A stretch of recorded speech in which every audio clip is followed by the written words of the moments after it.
Jadi kalau dikatakan saya cinta pada UGM, ya memang cinta. Tapi saya juga cinta pada keluarga. Jadi kenapa kok begitu? Nah ini apa namanya, ketika seorang ibu berperan ganda ya. Pada tahun 1982, 83, 84, saya kemudian ditawari untuk studi di Belanda. Kemudian saya tanya suami, mau kerja nggak di mau studi nggak di Belanda? Mau gitu. Tapi setelah itu ternyata saya hamil. Lalu orang tua saya bilang, ini cucu pertama dan sebagainya, jangan pergi melahirkan di sini. Oke. Sudah gitu, lahirlah anak pertama, kemudian anak kedua. Nah, ketika anak kedua lahir itu dapat tawaran lagi studi. Tapi suami saya tetap di Indonesia. Dan saya bilang saya nggak mau. Gitu ya. Karena itu saya kemudian memilih untuk studi di dalam negeri. Meskipun demikian di S3 itu saya mendapatkan kesempatan sandwich dengan University of Oregon di Amerika. Jadi di samping cinta pada UGM, saya juga cinta pada keluarga loh Mbak Evin. Itu menjadi pertimbangan yang utama kenapa saya kemudian memilih untuk semuanya di dalam negeri dan dekat dengan keluarga. Ya, baik. Itu pengantar aja. Sekarang saya boleh share screen ya.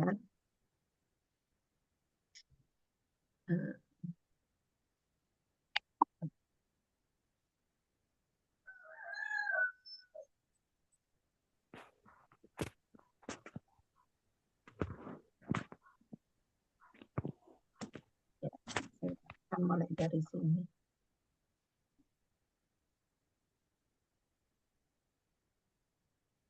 Baik, kita akan bicara tentang deteksi dini masalah psikologis pada anak. Jadi kalau kita bicara tentang anak itu sebetulnya kenapa saya senang pada anak? Ini karena anak itu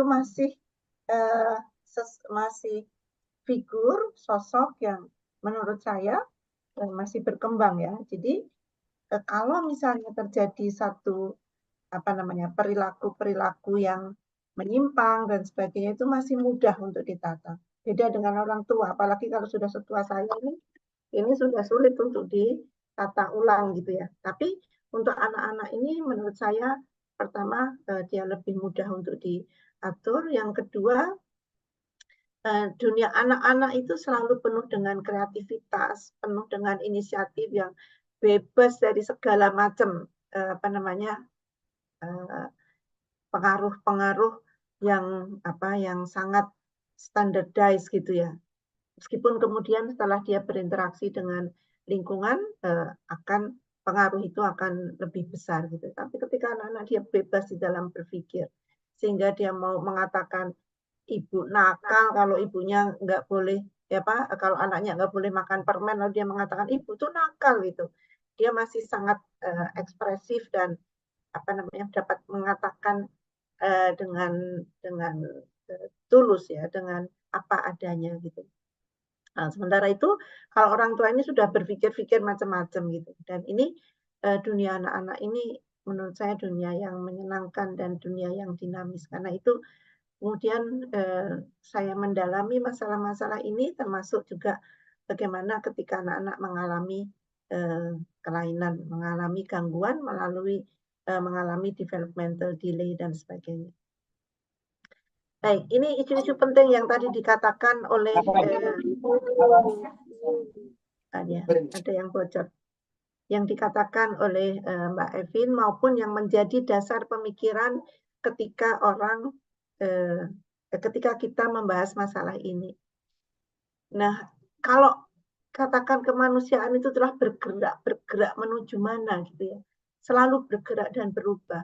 Kalau kita lihat itu sekarang human touch itu ya, itu semakin menurut saya semakin berkurang. Kalau saya boleh membandingkan dengan beberapa tahun yang lalu saja, human relation itu masih menjadi hal yang krusial dan sangat menjadi hal yang penting gitu.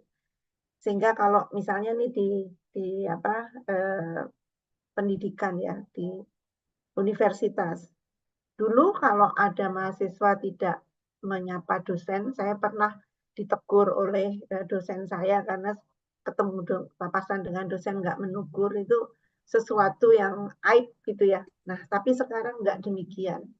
Nah, perubahan-perubahan ini kemudian yang harus membawa perubahan paradigma pada orang-orang yang sudah melewati batas-batas lingkungan yang berubah. Saya katakan kalau saya bicara dengan cucu saya itu sesuatu yang sangat lag-nya sangat besar gitu ya. Kemudian saya bicara dengan anak saya juga masih ada lag. Saya kira demikian juga ketika nanti teman-teman yang ada di sini itu berbicara dengan anak-anak gitu. Itu akan ada satu kesenjangan yang disebabkan karena perubahan-perubahan lingkungan yang begitu cepat. Contohnya saja, misalnya sekarang ini mereka pada membeli barang-barang dengan secara online. Saya itu belum bisa merasakan nikmatnya membeli barangan secara online. Apalagi kalau ada Shopee yang yang promo-promo itu ya, saya belum bisa menikmati itu. Tetapi anak-anak sekarang sangat menikmati. Nah, itu salah satu way of life sebenarnya. Dan banyak hal lagi yang kemudian menyebabkan generation gap. Kadang-kadang generation gap ini menyebabkan kita tidak dapat mengerti apa yang terjadi pada generasi-generasi yang setelahnya kita. Ya, generasi yang setelah kita. Nah, kesulitan-kesulitan ini kadang-kadang kemudian menyebabkan apakah seseorang menjadi merasa bahwa kayak gitu aja kok jadi masalah toh gitu ya. Nah, orang menjadi kayak gitu sudah menjadi masalah besar gitu ya. Nah, ini kemudian perubahan-perubahan yang semacam ini mengubah segala bentuk keterhubungan kita. Nah, kalau kita mengatakan kemanusiaannya bergerak, kita nggak tahu bergerak ke arah mana, apakah lebih erat atau lebih luas. Di satu sisi lebih erat, ya, karena sekarang ini kalau ada anak dicubit orang tua itu sudah menjadi masalah besar. Kalau dulu nggak demikian. Tetapi human relation menjadi lebih longgar gitu ya. Kemudian perubahan iklim di dalam lingkungan kita yang lebih luas. Ada satu penelitian bahwa perubahan iklim ini membawa dampak pada emosi seseorang gitu.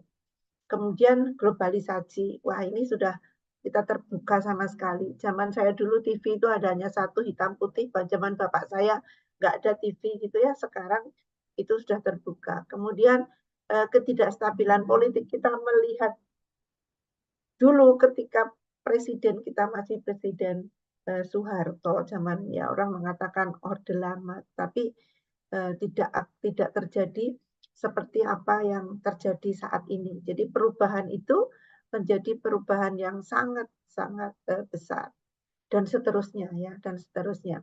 Saya kira ini menjadi isu-isu penting dalam situasi global yang harus kita pertimbangkan, termasuk dilema etika. Apakah kalau orang tidak menegur satu sama lain itu etis atau tidak, dan seterusnya. Nah, karena itu kita mesti memahami, ketika kita memahami anak, kita memahami tentang cakupan perkembangan anak. Ini di dalam teori-teori psikologi kita sudah sangat jelas gitu ya, sangat jelas. Tapi ada satu hal yang yang saya ingin sampaikan bahwa kalau di dalam tatanan aturan pemerintah, maka juga saya kira UNICEF mengatakan begitu ya, sebelum usia 18 tahun itu termasuk anak itu. Nah, ini kita mesti pahami juga tentang pengaruh-pengaruh lingkungan. Atau setiap individu sebelum memasuki remaja itu sebelum memasuki remaja adalah masa anak. Kita mau pakai paradigma yang mana? Apapun paradigma yang kita pakai, tetapi begini. Kalau kita bicara tentang psikologi perkembangan, lalu ada tahap perkembangan. Tentu kita harus memahami dua hal. Yang pertama, tahap perkembangan berdasarkan usia kronologis, tadi sudah dikatakan, anak, remaja, dewasa, itu dibatasi oleh usia. Tetapi ada tahap perkembangan mental. Kalau teman-teman melihat, adanya anak umur 18 tahun, tetapi kemampuannya seperti anak umur 10 tahun, ya. Mereka yang mengalami ID, intellectual deficiency itu. Sehingga kita bicara tentang perkembangan, tahap perkembangan dalam arti fisik dan tahap perkembangan dalam arti mental, dua hal itu. Tahap perkembangan dalam arti fisik yang kita pelajari dulu itu berdasarkan ciri-ciri perkembangan. Kalau di salah satu alat deteksi dininya kita itu Vineland Social Maturity Scales, kalau teman-teman masih ingat itu ya, itu dikatakan pada umur sekian tahun, umur 3-4 tahun atau 4-5 tahun, anak sudah harus bisa memegang memegang pisau. Karena dalam tradisi mereka makan roti pun makan daging itu dipotong pakai pisau. Dalam tradisi kita, kalau ada anak kecil pegang pisau, maknya teriak-teriak kan, wah jangan pegang pisau nanti kena itu macam-macam. Nah, ini perbedaan culture. Satu lagi ada hal yang saya alami dan menurut saya ini logis ya. Waktu saya studi di Amerika, anak saya yang kedua masih berumur 7 tahun. Saya tinggal gitu bersama dengan ada ayahnya, ada neneknya, kakeknya, ada satu lagi babysitter gitu, mbaknya gitu. Lalu saya telepon pagi-pagi, dia bilang, aku nggak mau makan gitu. Nah, saya bilang, kenapa nggak mau makan? Nggak mau makan pokoknya. Karena mbaknya yang nyuap pergi, pulang gitu. Saya bilang sama bapak nggak mau, sama eyang nggak mau. Rasa hati ini sebagai ibu kan lalu menjadi, duh kok anakku kok nggak mau makan, itu rasa bersalah ya. Lalu setelah teleponnya selesai, saya itu delek-delek, tahu nggak delek-delek kalau dalam bahasa Indonesia apa sih, merenung gitu. Nah, kebetulan roommate saya ini orang Amerika, dia mengatakan, menanyakan kamu kenapa sedih gitu. Saya bilang anakku nggak mau makan gitu. Oh, kenapa dia sakit? Enggak, karena yang nyuapin itu pulang gitu. Dia itu kaget. Oh, yang nyuapin pulang, anakmu berapa? Saya bilang 2. Ini anak yang mana? Yang nomor 2, umurnya 7 tahun. Gitu. Saya bilang, apakah kamu melucu? Are you kidding? Gitu. Enggak, ini real, saya bilang gitu. Kenapa 7 tahun masih disuapin? Terus saya bilang, loh memang kenapa? Loh kalau di Amerika, umur 2 tahun itu sudah harus bisa makan sendiri. Saya bilang, walah ini masalah culture. Saya bilang loh kalau di tempat saya itu 7 tahun disuapin biasa. SMA pun disuapin biasa. Ya kan, kadang-kadang masih dalam mobil sambil makan sambil disuapin. Saya bilang ini normal dalam satu kultur kita itu. Nah, jadi kalau kita membaca kultur kita membaca buku-buku dari luar negeri, kita membaca perubahan-perubahan tahapan perkembangan ini. Maka yang harus kita pertimbangkan adalah salah satunya adalah faktor sosial. Socio-emotional proses ini. Di sini anak umur 7 tahun disuapin itu biasa, enggak, dia bukan abnormal. Sementara itu teman mengatakan bahwa di sini kalau 7 tahun disuap itu dia mengalami retarded, dia bilang gitu. Oh ya sorry kalau tempatku enggak retarded. Tempatku itu SMA aja masih ada yang disuapin gitu. Nah, kalau kita melihat diri kita sendiri kan kadang-kadang seperti itu ya. Nah, ini masalah culture. Karena itu saya menekankan bahwa culture ini tidak boleh kita tinggalkan gitu aja. Kita harus mempertimbangkan masalah culture ketika kita bicara tentang tahapan perkembangan, kita bicara tentang perkembangan anak. Nah, lalu kita mesti bicara juga dari sudut pandang anak. Memahami, ketika kita mau melakukan deteksi dini, syarat utama adalah memahami dari sudut pandang anak. Itu. Karena anak bukan miniatur dewasa. Wah ini kalau di dalam kuliah-kuliah psikologi perkembangan memang ditekankan sekali ya. Sehingga kita tidak bisa mengatakan bahwa anak ini adalah kenapa kamu tidak mau mengerti bahwa orang tuamu belum punya uang gitu ya.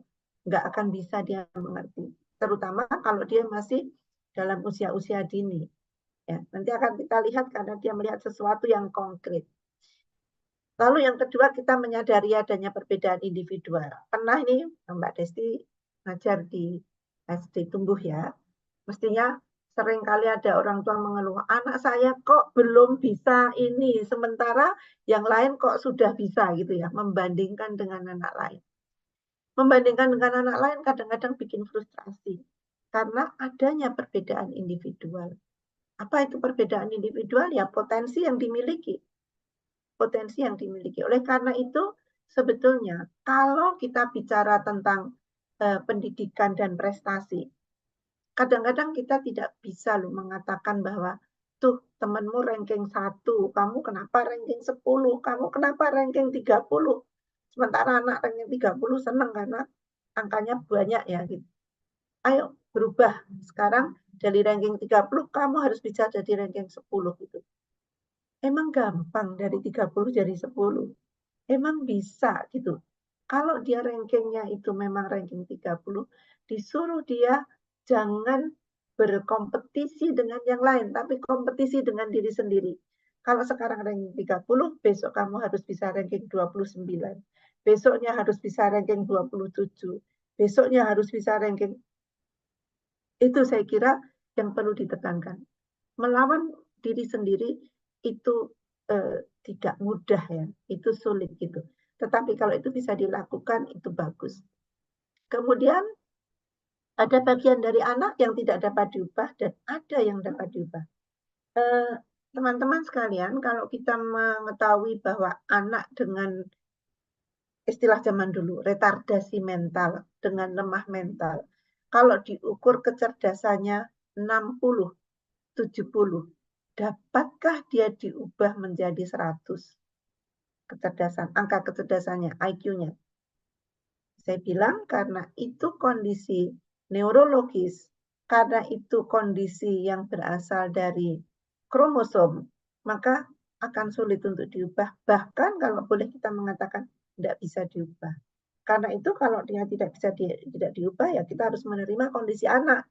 Memang kondisinya seperti itu pembawaan dari atas. Karena itu sebetulnya kalau saya menghadapi klien saya atau menghadapi mahasiswa, kalau mahasiswa enggak sih ya, tapi klien anak-anak.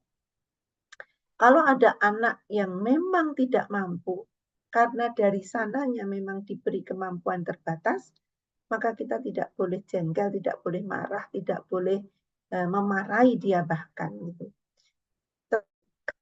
Potensinya bagus, tetapi dia malas, nah ini yang patut dimarahi. Gitu. Karena itu yang dibutuhkan kesabaran orang tua. Kemudian melihat perkembangan dari berbagai disiplin ilmu, ya betul menurut saya. Sekarang ini ilmu psikologi tidak bisa seperti kacamata kuda, tapi dia harus melihat dari berbagai sisi. Karena itu kalau misalnya ada anak dengan ADHD misalnya, kita harus tahu ADHD itu sebabnya apa, dan lalu harus kemana kita mencari bantuan. Gitu ya. Kemudian memahami pentingnya pengalaman awal yang dapat berdampak pada perkembangan selanjutnya. Nah, inilah nanti kemudian kita perlu deteksi dini, kita perlu mengetahui kondisi anak kita seperti apa. Ini problem anak versus problem orang tua. Tadi sudah dikatakan anak bukan miniatur orang tua. Bagaimana cara berpikir anak? Kita lihat dari percobaan Piaget seperti ini. Jadi kalau ada gelas, 2 gelas yang isinya sama, kemudian yang satu dituang, ini gambar yang pertama, yang satu dituang ke gambar yang lain. Lalu anak ditanya, mana yang lebih besar, yang mana yang lebih banyak. Dia akan mengatakan yang lebih banyak adalah yang permukaannya lebih tinggi, meskipun sebetulnya isinya sama. Gitu.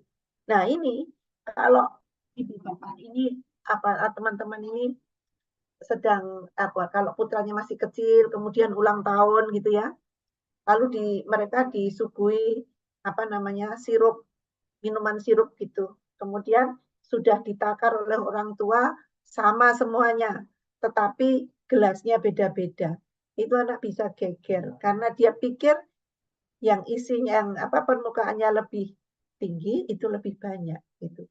Nah, lalu kalau seperti ini apa harus kita paksakan bahwa oh enggak, kamu harus ini, harus sama, ini sama gitu ya. Kita mau memaksakan seperti apa? Enggak akan bisa ketika anak masih dalam usia-usia melihat sesuatu dari apa yang tampak.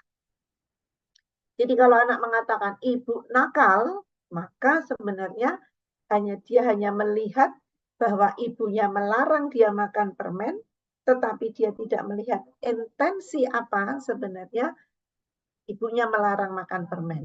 Kamu nggak boleh makan permen karena batuk. Tetapi dia mengatakan bahwa ibunya nakal karena dia nggak boleh makan permen gitu.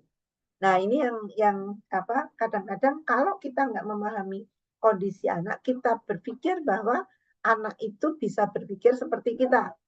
Tidak demikian. Anak berpikir seperti anak beremosi seperti anak berperilaku seperti anak. Baru saja ada kasus beberapa waktu yang lalu, klien saya itu orang tua datang karena anaknya itu berkelahi dengan anak lain, kemudian orang tuanya ikut campur. Perkaranya itu sepele. Jadi ketika di sekolah berbagi makanan, anak yang satu, katakan namanya siapa, Joko dan Joki. Joko itu bawa roti. Joki itu kepengen rotinya Joko. Dia minta, kemudian dikasih sama Joko, sama si Joko ini secuil gitu. Nah, si Joki ini masih kepingin lagi. Tapi Jokonya bilang, enggak boleh, sudah secuil. Kasihlah secuil lagi. Si ibunya melihat. Ibunya melihat, lalu ibunya memberi label. Ketika diberi cuilan kedua, sebetulnya si anak ini sudah mau gitu. Tapi ketika ibunya lihat, dia melihat ibunya mengatakan, ih anakmu itu loh pelit gitu. Masa anakku minta cuma dikasih segitu, sementara kalau anakku ngasih ke orang lain tuh lebih banyak gitu. Nah, padahal si anak sendiri nggak apa-apa, tapi orang tua melihat bahwa itu masalah besar. Kenapa demikian? Karena orang tua melihat dari perspektif dia sendiri. Kalau ngasih sesuatu itu harus banyak. Anak-anak dengan seperti itu sudah senang loh. Kalau kita flashback kemarin, justru kita dikasih secuil itu sudah mau gitu ya, udah nggak ada masalah. Inilah salah satu contoh bagaimana kita harus melihat anak dari perspektif anak, bukan dari perspektif orang tua. Nah, dalam kondisi sekarang, lalu kita melihat bahwa anak-anak kita itu ada di dalam kondisi yang berisiko. Mereka yang menghadapi berbagai tantangan yang membahayakan kesejahteraan perkembangannya. Nah, Bapak Ibu ini barangkali kita hidup dalam situasi yang enak seperti ini. Tetapi lingkungan itu banyak yang berisiko. Abuse dan neglect, kemiskinan, kekerasan, konflik, peperangan, homeless, penyalahgunaan obat-obatan, eksploitasi perdagangan anak dan pengungsian. Ini kondisi lingkungan loh. Kondisi lingkungan yang dapat mengenai anak-anak, baik yang anak-anak itu sebetulnya potensinya bagus, apalagi anak-anak yang potensinya tidak bagus. Nah, kita lihat bagaimana lingkungan berisiko ini. Kalau kita lihat kemiskinan, ini hanya beberapa contoh saja lingkungan berisiko. Ada poverty ya, kemiskinan. Lebih dari 1 miliar anak-anak di dunia ini hidup dalam kemiskinan. Ini kata UNICEF. Kita bayangkan 1 miliar anak di dunia mengalami hidup dalam kemiskinan. Kemiskinan ini sebetulnya kemiskinan finansial biasanya begitu ya. Tetapi sebetulnya itu bisa menyebabkan kemiskinan struktural di dalam cara berpikir, cara berperilaku, cara bersikap. Satu contoh, saya pernah pegang kasus anak-anak jalanan yang oleh Kemendikbud dulu dikatakan bahwa anak-anak ini harus bersekolah, gitu ya.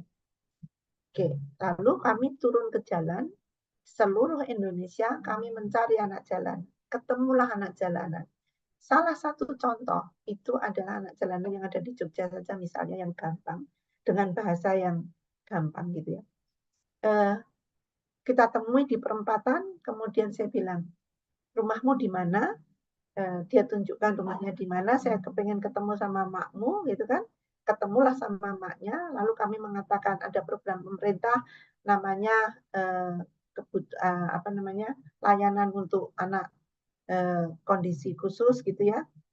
Anak ini harus sekolah, semuanya kan disiapkan oleh pemerintah, mulai dari tas, dari sekolah, dari dan sebagainya, termasuk penempatannya. Apa kata orang tuanya? Ya boleh anak saya sekolah. Pertanyaannya kalau sekolah nanti mau jadi apa, dapat kerjaan enggak? Itu. Yang kedua, kalau ibu mau ambil anak saya untuk sekolah, kasih saya uang sehari 50.000. Karena anak saya itu menghasilkan lebih dari 50.000 untuk hidup kami. Gitu. Nah, dia minta supaya kami kasih 50.000 untuk dia, kemudian baru mengizinkan anaknya sekolah. Kondisi ini memang nyata gitu ya. Tetapi apa yang ingin saya katakan bahwa kemiskinan di dalam berpikir itu terjadi pada kondisi-kondisi ekonomi yang sudah sangat sangat buruk atau sangat kondisinya di bawah gitu. Lalu ketika kami mengatakan enggak lah Bu, kami nggak bisa ngasih uang, kami hanya bisa ngasih ini, sekolah dan sebagainya. Biarkan nanti malam anaknya sore setelah sekolah anak itu ngamen, setelah itu anak pulang biarkan belajar gitu. Dia bilang kalau dia ngamen kami mati, enggak ngamen kami mati. Karena itu harus dapat segitu. Akhirnya anaknya nggak boleh sekolah dan anaknya tetap di jalanan.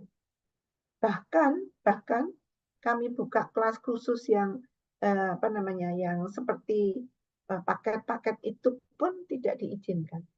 Memang ini hanya satu dari sekian banyak. Ada sih orang yang kemudian melepaskan anaknya sekolah lalu ibunya yang cari uang meskipun ibunya mengatakan hasilnya tidak sebanyak ketika anaknya yang ngamen itu. Memang ada yang seperti itu. Tapi kita lihat cara berpikir itu akan kemudian ditularkan, diimprint oleh anak-anak sehingga anak-anak itu kemungkinan jadi mempunyai pikiran yang sama dengan orang tuanya. Kemudian yang kedua violence, exploitation dan abuse. Itu 1 dari 4 katanya UNICEF terpapar kekerasan dalam rumah tangga. Sebetulnya ya tidak hanya kalau saya melihat kasus yang ada di kita, terutama klien-klien saya itu tidak hanya ke kasus dalam antara orang tua dan anak, tetapi juga sexual abuse itu banyak terjadi di mana-mana. Ya, apakah itu bentuknya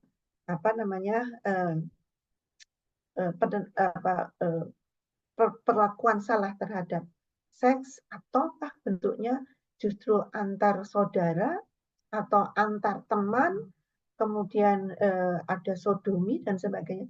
Ini banyak sekali. Dan ketika menghadapi kasus-kasus seperti itu, kadang-kadang saya merasa buntet gitu ya. Homeless, ya, anak tunawisma yang hidup di jalanan. Ini juga kita jumpai beberapa dan homeless itu kaitannya dengan poverty. Karena itu gambar di tengah ini saya ambil gambar yang bertumpuk-tumpuk gini karena masalah-masalah ini bisa saling terkait sehingga masalahnya itu menjadi bertumpuk-tumpuk. Mungkin ada dalam satu orang, mungkin ada dalam beberapa orang, mungkin semua masalah ini ada di satu orang, mungkin tidak. Kemudian konflik and displacement. Baru saja ada penelitian mahasiswa saya, dia meneliti bagaimana kecemasan, kekhawatiran karena korban konflik di satu daerah di Indonesia ini diturunkan pada anak-anaknya. Jadi orang tua itu kemudian ketika dia mengalami konflik dan dia melihat bagaimana teman-teman mereka dibunuh, bagaimana ada bom dan sebagainya, kemudian itu kekhawatiran itu ditularkan pada anak karena mereka kemudian ada di dalam satu area gitu ya. Nah, dia menceritakan pada anak, kamu pokoknya kalau ada orang asing nggak boleh bicara. Cepat lari kalau ada orang yang tidak kamu kenal. Kalau di rumah, rumahnya ditutup karena ada orang-orang jahat dan sebagainya dan seterusnya gitu. Akibatnya apa? Si anak ini menjadi kekhawatirannya kalau orang dengar cerita, itu kan bisa kekhawatirannya lebih ya. Nah, kekhawatirannya lebih dan ada efek samping. Anak ini lama-lama merasa bosan selalu diingatkan oleh orang tua, tidak boleh ini, tidak boleh itu. Akibatnya hubungan dengan orang tua itu menjadi buruk gitu ya.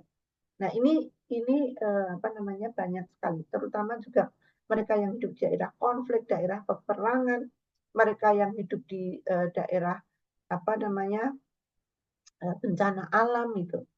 Kemudian isu-isu tentang kesehatan, meskipun di tempat kita layanan kesehatan sudah menjadi baik. Kemudian educational disparities. Nah, ini kalau sekolah-sekolah ini ada yang bagus, ada sekolah-sekolah yang ya pokoknya anaknya masuk sekolah, kemudian terus begitu ya. Bagaimana Mbak Permisi Evin? Ibu, ya saya mau mengingatkan kalau waktunya Oh, tersisa 5 ya menit lagi ya Ibu. baik terus ya. Terima Substance kasih. abuse. Substance abuse ini tidak hanya anak, tetapi kalau dia di dalam lingkungan orang tua yang kena substance abuse. Ya. Efek lebih panjangnya bisa macam-macam ini. Ini hanya sebagian. Ada anxiety, depression, ADHD, dan intervention ini ide-ide bunuh diri sekarang banyak yang self-cutting. Saya kira teman-teman di sini banyak menemukan juga ADHD, kemudian ada behavioral disorder, trauma related disorder, ya. Kemudian kalau eating disorder ini ya kadang-kadang karena orang tua yang selalu cemas gitu. Lalu substance use disorder, suicide and self harm, dan kemudian ada non substance addiction. Ini yang jadi masalah besar sekarang anak-anak apa namanya itu internet. Nah, arah perkembangannya ada normal development, kemudian ada developmental delay, ada developmental problem, dan handicap. Nah, semua ini sebetulnya arah perkembangan. Yang paling normal development ini yang paling kita harapkan. Tapi kalau delay itu karena dia kurang stimulasi. Kalau problems itu dia tidak delay, tetapi dia sedang ada masalah. Misalnya dia sedang sakit, kemudian dia emosinya terganggu gitu ya. Kalau handicap itu mereka yang mengalami apa namanya handicap, mungkin handicap fisik dan sebagainya. Nah, kita masalahnya adalah bahwa ada masalah di sini, harus ada tindakan yang kita katakan deteksi dini supaya anak-anak itu menjadi lebih baik. Nah, kita harus memberikan pelajaran nantinya setelah deteksi dini itu supaya anak-anak ini mampu menghadapi masalah dia. Bukan menghindari masalah, tetapi menghadapi masalah. Nah, seberapa penting deteksi dini? Ini kalau anak ada di dalam lingkungan orang tua yang seperti ini. Ini saya kira gambar anak-anak meskipun saya dari internet. Tetapi ketika dia ada dalam lingkungan yang toksik seperti ini, maka itu direkam sebetulnya di dalam diri dia. Dalam bentuk perilaku apa? Perilaku seperti ini belum tentu. Tetapi paling tidak cara-caranya, instan berpikirnya itu yang direkam. Nah, deteksi dini itu adalah ketika kita mengidentifikasi perkembangan atau keterlambatan atau masalah perkembangan ketika usia anak, kemudian sebetulnya harusnya dilakukan sebelum permasalahan muncul, ya. Memahami perkembangan normal ini kita harus tahu developmental milestones. Sekarang sudah di beberapa puskesmas itu ada deteksi tentang perkembangan psikologis anak, bisa promotif, bisa preventif, dan kemudian kalau kita mampu melakukan deteksi dini ini secara signifikan akan meningkatkan kualitas hidup anak. Nah, bagaimana sikap kita di dalam menghadapi itu? Pertama harus proaktif, bukan reaktif ya, karena itu berinisiatif ya, harus proaktif. Yang kedua, kita peka atau sensitif terhadap perubahan halus yang mungkin ada pada anak. Kemudian terbuka dan komunikatif. Kadang-kadang orang tua itu mengatakan ini melakukan bullying. Wah, bullying itu kan cuma kenakalan anak-anak. Nah, seperti ini kita mesti harus pahami ya. Kemudian empati, peningkatan pada posisi anak yang terkena dampak. Jadi bukan hanya simpati tapi empati. Kalau simpati masih berjarak. Kalau empati itu dia berusaha mengerti. Ada kolaborasi, kerjasama tim. Kadang-kadang kita mengatakan, mungkin dokter salah diagnosa. Kalau kita berpikir seperti itu, maka kita harus melihat dari sisi lain. Psikolog itu nggak jelas itu gitu. Misalnya kita harus checking dengan ini lain. Kemudian harus tekun, gigih dalam memantau dan memulai dari waktu ke waktu, dan ada perspektifnya holistik. Kita melihat bahwa anak itu tumbuh karena masalah biologis, psikologis, dan sosial. Nah, observasi dan deteksi dini dapat dilakukan melalui beberapa strategi. Yang pertama, observasi dan monitoring secara reguler. Kalau ditanya apa bahan observasinya mana gitu, saya tidak bisa mengatakan itu karena berbeda-beda usia, berbeda-beda juga ininya. Kemudian komunikasi terbuka dengan anak, dengan pengasuh. Kadang-kadang kita menyalahkan orang lain. Kemudian tentang perkembangan anak kita harus mengetahui. Jadi belajar terus-menerus mencari informasi tentang problem anak. Kalau saya tanyakan sekarang problem anak yang sedang banyak terjadi apa gitu ya, kita mestinya harus tahu itu, karena informasi sekarang sudah mulai dapat dan peka terhadap insting sendiri. Kadang-kadang gini, rasa-rasanya kok anak ini berubah ya gitu. Tapi enggak gitu ya. Jadi kita jangan menolak itu, tetapi dari situ kita melakukan tindakan-tindakan yang lebih konstruktif. Nah, tanda-tanda yang perlu diamati apa? Perubahan perilaku dari kebiasaan, kehidupan emosi, anak biasanya tenang sekarang mudah menangis misalnya gitu. Kemudian penarikan diri dari aktivitas sosial, jadi dia lebih mengurung diri, gejala-gejala depresi. Gejala fisiknya, sekarang dulunya nggak pernah ngompol, sekarang ngompol. Penurunan prestasi akademik, tadinya bagus, sekarang tidak bagus. Penggunaan obat terlarang, tapi di kadang-kadang terjadi di masa-masa yang menjelang remaja. Sekarang itu penggunaan narkoba, terutama rokok itu ya, sudah mulai ke anak-anak yang lebih kecil. Masalah tidur, makan, dan rutinitas yang berubah, dan kehilangan minat pada aktivitas lain. Ya, minatnya cuma pada aktivitas-aktivitas tertentu saja. Nah, saya kira itu saya percepat, ini beberapa sumber yang bisa dibicara. Saya kembalikan kepada Mbak Evi. Maaf yang terakhir-akhir dipercepat ini karena sudah ada tadi. Ya. Iya Ibu, terima kasih banyak Ibu Etik untuk materinya. Bisa kasih reaction tepuk tangan para peserta semuanya. Jadi kalau saya boleh meng-highlight sedikit gitu ya Bu ya. Jadi sebagai seseorang yang mungkin lagi berada di lingkungan anak-anak gitu, kita perlu mengidentifikasi secara proaktif dan juga memahami faktor-faktor resiko apa saja yang kira-kira dapat mempengaruhi perkembangan seseorang di masa kanak-kanak begitu ya Bu ya. Semoga perkembangan kanak-kanaknya menjadi normal, nggak delay, nggak gimana gitu ya Bu ya.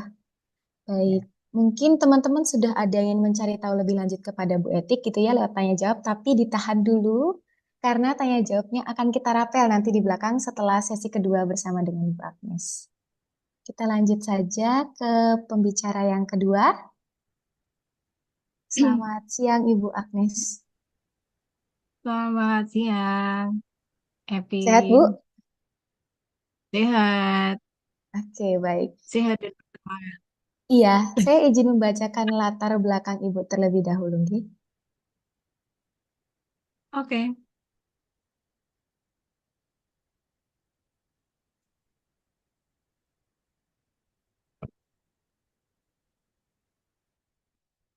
Baik, Ibu Agnes atau Dr. Agnes Indah Etikawati, psikolog begitu ya. Beliau menempuh pendidikan sarjana dan profesi di Universitas Gajah Mada sama seperti Bu Etik. Lalu pendidikan magister beliau didapatkan di Universitas Indonesia dan beliau mendapatkan gelar doktor psikologi di Universitas Pajajaran. Lalu beliau berkarya sebagai dosen tetap di Universitas Sanata Dharma Yogyakarta dan menjabat sebagai Kepala Pusat Kajian Psikologi, Komunikasi dan Budaya di Universitas Sanata Dharma. Bidang keahlian beliau adalah psikologi anak dan remaja. Seperti yang sudah disampaikan tadi ya, penting untuk tadi kalau di sesi pertama kita membahas deteksi dininya. Nah, sekarang Bu Agnes ingin membahas kesehatan mentalnya. Mungkin tadi saya ada ngelihat sedikit ya tentang adiksi HP begitu ya. Ternyata itu adalah salah satu akibat dari mungkin ketidaksehatan mental seorang anak. Kadang-kadang kan kalau sekarang itu Bu, saya ngelihat anak-anak lekat banget sama HP-nya ya. Bangun tidur nyari HP buat nonton, buat ngegame gitu ya. Begitu HP-nya hilang dari pandangan langsung nangis, ngamuk-ngamuk, mencak-mencak dan sebagainya gitu ya. Dari situ mungkin Bu Agnes bisa memberikan beberapa tips, cara dan sebagainya bagaimana caranya membangun fondasi kesehatan mental pada anak usia dini. Waktu dan layar saya persilahkan kepada Bu Agnes. Mari kita berikan tepuk tangan. Terima kasih. Terima kasih waktunya. Apakah saya bisa share screen? Iya. Ya, Bu, silahkan. Oke. Nah,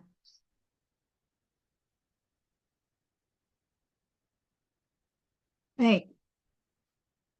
Ya, rekan-rekan, Bapak Ibu, rekan-rekan peserta, saya akan menyampaikan materi. Saya ingin menyapa juga Bu Eti ini. Terakhir satu forum 5 tahun yang lalu ya Bu Eti ya.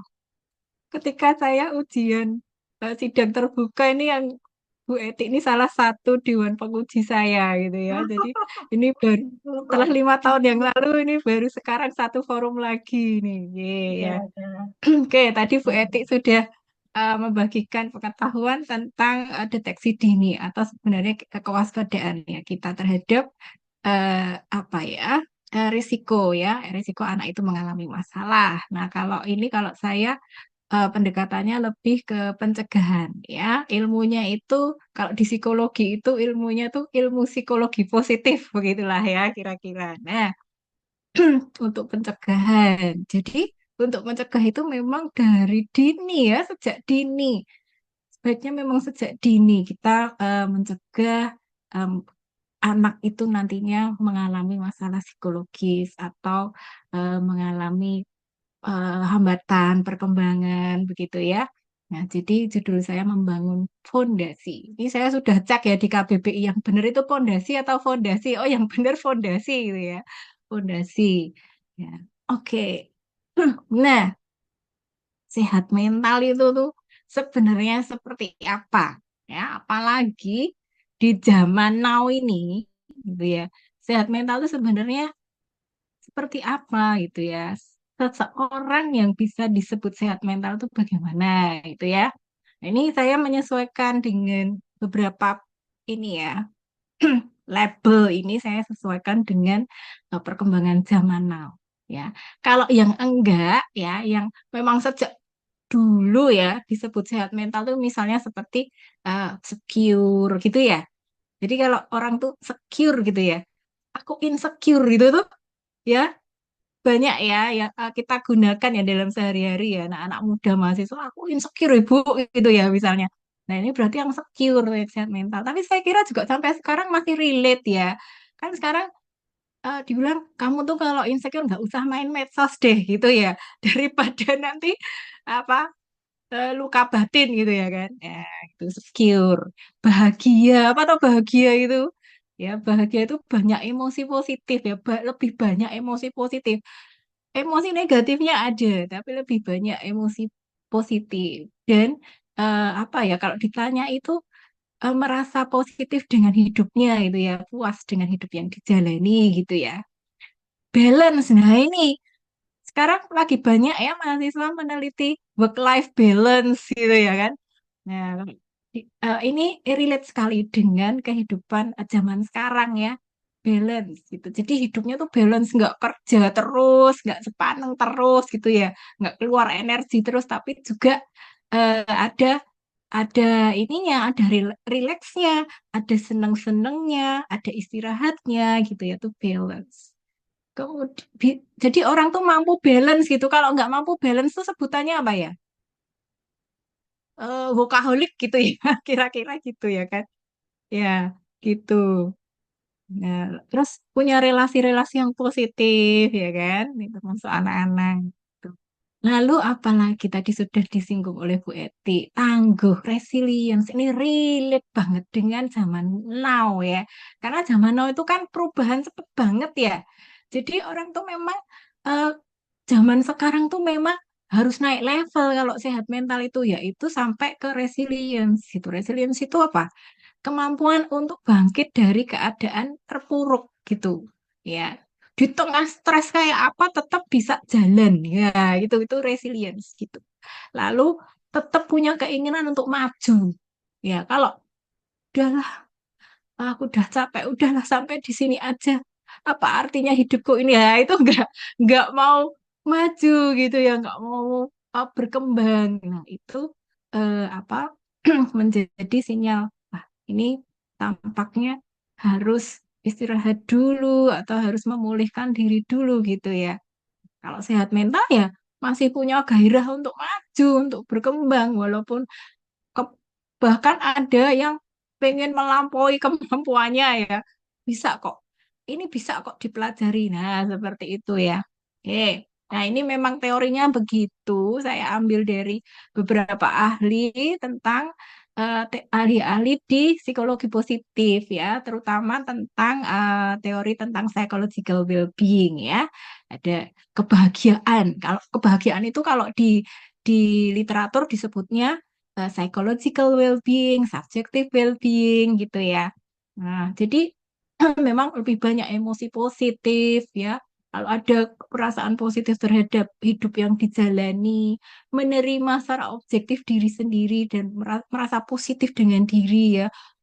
Eh, nggak cuman yang baik-baik aja, tapi juga kita tahu betul kelemahan kita dan kita bisa menerima itu. Untuk apa? Untuk nanti di kita belajar gitu ya. Kita belajar untuk mengurangi kelemahan-kelemahan itu. Mampu menyelaraskan diri dan lingkungan gitu ya. Apa tetap bisa apa ya? Ya menyelaraskan tuh ya. Gimana sih tuntutan lingkungan? Apakah itu bisa disesuaikan? Kalau enggak bagaimana gitu ya. Jadi fokus pada hal-hal yang eh, bisa kita kendalikan saja, termasuk sehingga bisa tetap selaras. Kemudian itu tadi ya, punya keinginan untuk menjadi lebih baik, punya tujuan, mengarahkan diri, fokus pada tujuan. Saya selalu bilang pada mahasiswa ya yang datang ke pusat layanan konseling ya, mungkin alumni pada nggak tahu ya, sekarang di Sanata Dharma ada layanan konseling gratis ya, namanya PLK.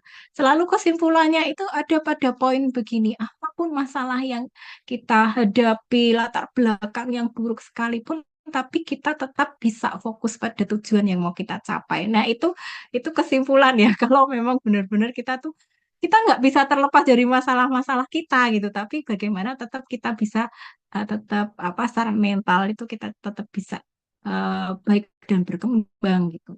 Lalu juga sekarang karena zamannya berubah-ubah dengan cepat, ini kita luas, lincah, apa tuh apa eh, bisa ya beradaptasi dengan perubahan-perubahan itu, terbuka dan luas pada perubahan. Nah, itu eh, antara lain ya sehat mental. Nah, sehat mental itu perlu dipersiapkan sejak dini ya. Kalau kita bicara usia dini ini 0 sampai 5 tahun ya. 5-6 tahun lah, prasekolah sebutannya gitu. Ini kalau kita taunya ada masa bayi, ada masa prasekolah, tapi sebenarnya di tengah-tengah ada transisinya loh. Kayak kanak-kanak mau ke dewasa itu mau ke remaja itu transisinya pubertas ya kan. Nah, ini kalau dari bayi ke kanak-kanak ini ada transisinya tuh namanya toddler. Nah, biasanya masa transisi ini masa bermasalah gitu ya. Masa toddler ini sering disebut sebagai ini apa masa sulit gitu, anak-anak sulit gitu ya. Gitu, terrible twos gitu ya. Anak 2 tahun yang menyulitkan gitu. Tapi itu memang eh, prosesnya memang seperti itu ya, dari bayi yang baru belajar menyadari dirinya, lingkungannya, eksplorasi tubuhnya, gerak-geraknya yang bisa dia lakukan dan menemukan rasa aman gitu ya. Di toddler ini mulai jalan, mulai kemana-mana, ya ini masa eksplorasi, menjelajah, menyerap semua pengetahuan, mendapatkan banyak kosakata gitu ya. Ini toddler ini luar biasa.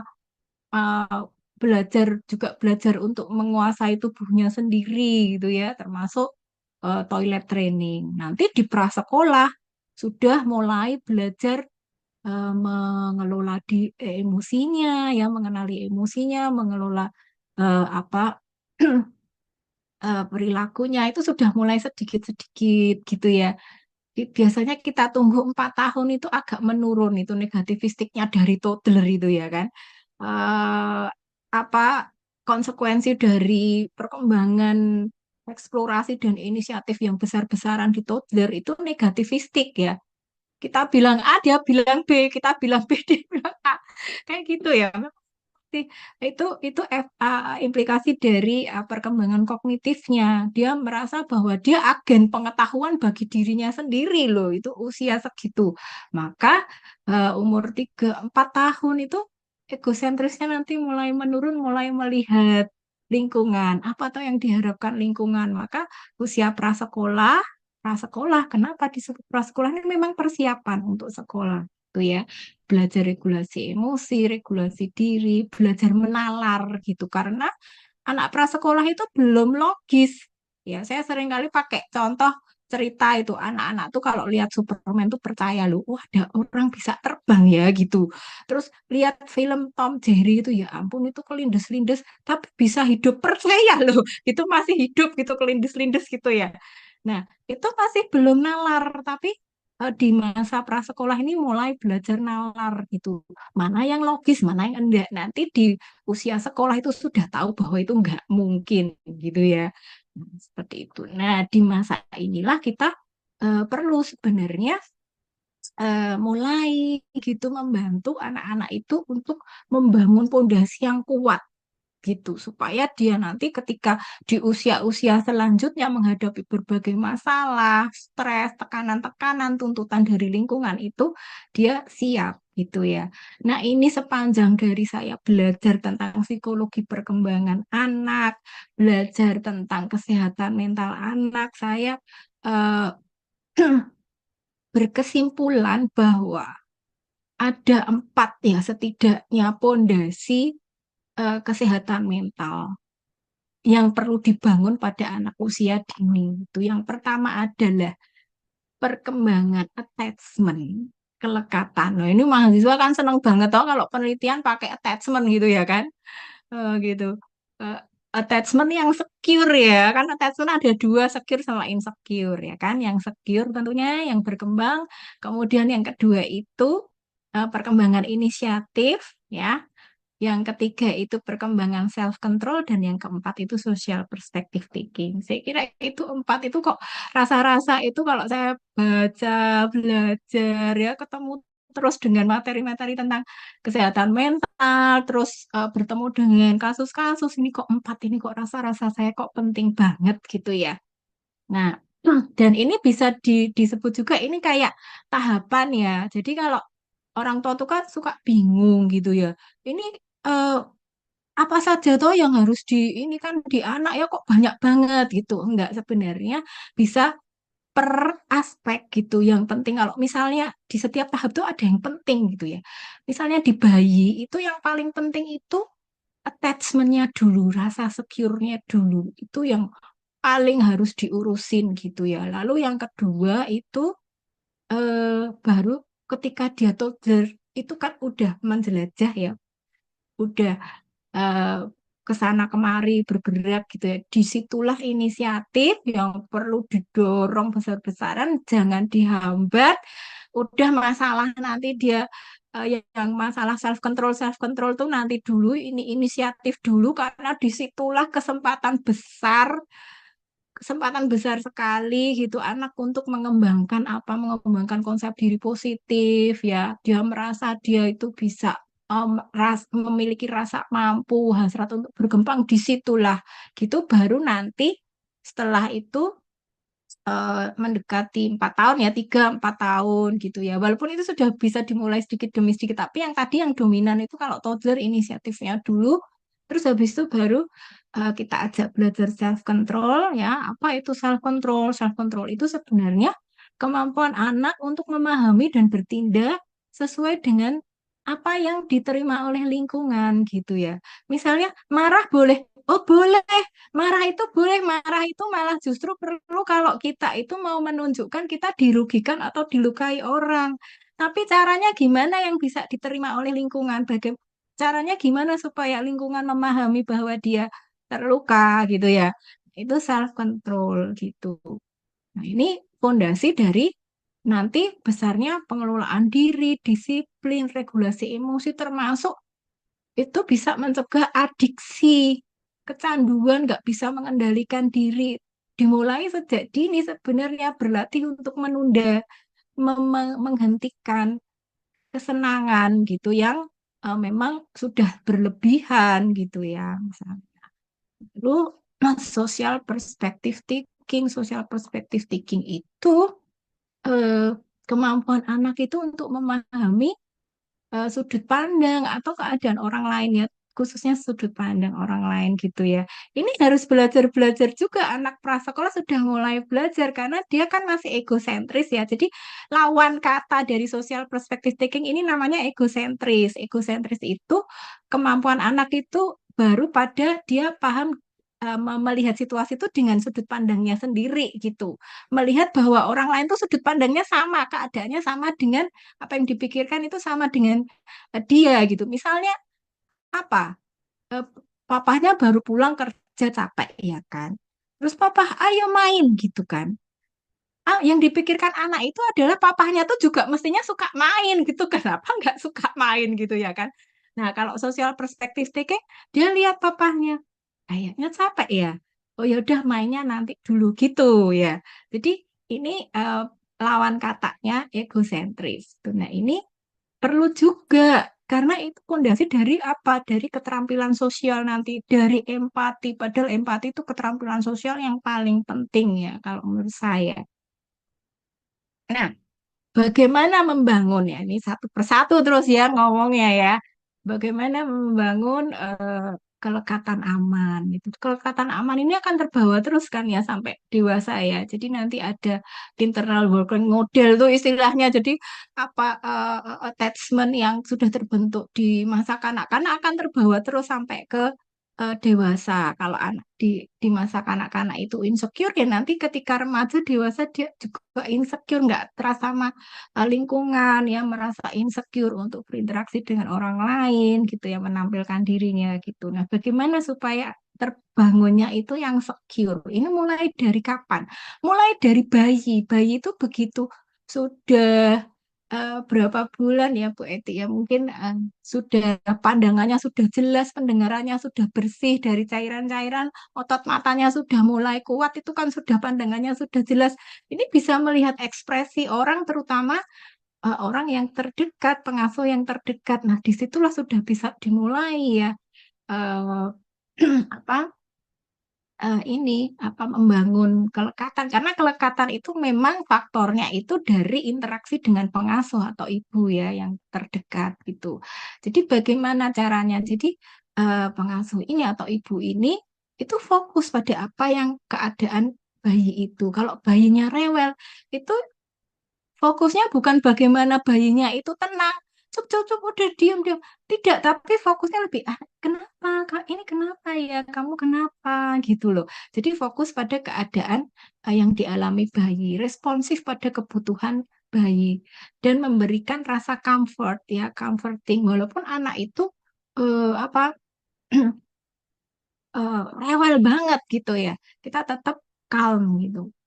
Lalu memberikan respon yang konsisten. Kadang-kadang ibu-ibu nggak konsisten ya, terbawa mood kita lagi moodnya jelek ya, kita jadi ikut panik gitu ya. Eh, ini ayo cep, udah kamu jangan nangis gitu ya.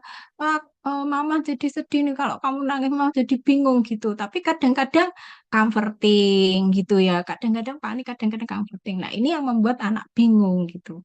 Ya, lalu dia jatuh-jatuhnya nanti ya nggak keras sama lingkungan gitu ya. Karena kan pas itu merasakan lingkungan itu bisa diandalkan gitu ya.